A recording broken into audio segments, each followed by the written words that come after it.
tabor je namenjen polnoletnim dijakom in pa študentom. Obsega 140 kontaktnih ur vsebin, ki so razporejene v 14 dni. Sam koncept vojaškega tabora je zastavljen na način, da naši kandidati na šoli za častnike, ki se v letošnjem letu in vsako leto šolajo na šoli za častnike, prevzamejo vloge poveljnikov vodov, vodnih podčastnikov in pa poveljnikov oddelkov na samem vojaškem taboru. Tabor sem se odločil, ko sem videl že nekaj časa nazaj na naši srednji šoli plakat za vojaški tabor, da je na voljo.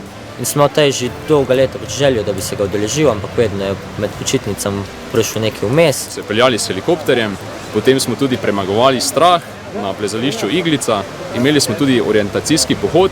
Na tem orientacijskem pohodu je tudi bila pomembna kondicija, saj smo imeli na sebi velike hipose, to so taki rukzaki, kar veliki, pa težki. Potem smo tudi šli na rafting, imeli smo tudi premagovanje vodnih ovir. Vsebine, ki jih udeleženci vojaškega tabora na vojaškem taboru spoznajo, so vojaške veščine in pa postrojitvena pravila, potem oborožitev in pa oprema, ki jo uporabljamo v Slovenski vojski.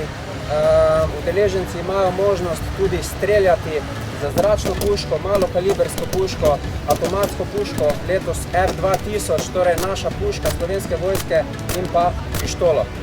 Naslednja vsebina so taktični postopki z osnovami preživetja na bojišču in pa višji nivo udeležencev se spozna tudi z vsebinami voditeljstva. Sam tabor je presegel moje pričakovanja, na taboru sem se naučil veliko več, ko sem pač mislil, da se bom lahko.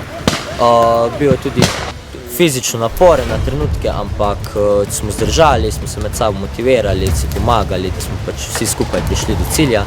Všeč mi je bilo, da smo izkusili v 14 dneh neke različne, kako bi rekel, poklice v Slovenski vojski ali pa neke različne, kako bi rekel, odgovornosti Slovenske vojske. Seveda ta prijateljstva, ki so tukaj nastala, so verjetno za celo življenje.